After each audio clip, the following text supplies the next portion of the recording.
Hello and welcome back to Koreanology 101, the podcast dedicated to unpacking the intricacies of Korean culture and society. Today, we're diving deep into South Korean place names and the fascinating structures governing how the country is geographically defined, which is much more systematic than people often realize. That's right.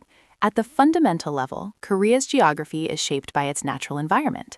Rivers, mountains, islands, and coastlines, all intimately connected to the geography of the larger Korean peninsula. But when we talk about actual governance, we look at the high-level administrative divisions.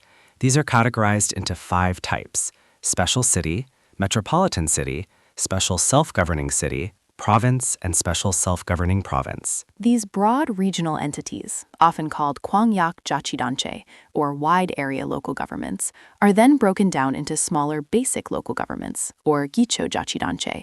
This includes districts like autonomous gu, counties, or gun, and general cities, si. And the breakdown continues. These basic units are further subdivided into the smallest operational areas, up, myeon, and dong. So there is a precise hierarchy from the top administrative unit right down to your local neighborhood. Beyond this formal administrative structure, however, regions are also often grouped based on historical, cultural, or geographical characteristics.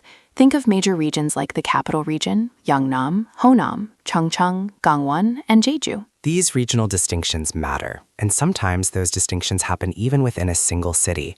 For example, Seoul is often discussed in terms of Gangnam and Gangbuk, while Busan is sometimes divided into east and west. We also see unique, often informal terms used by the public or media to refer to specific clusters of cities that share regional characteristics.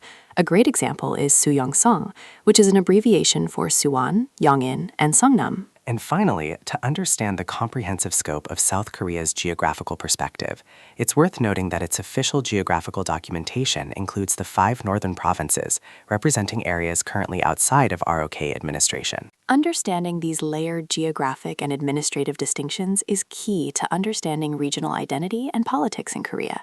Thank you for joining us today on Koreanology 101. We hope this episode helped clarify the complex map of South Korea. Join us next time for another dive into Koreanology 101.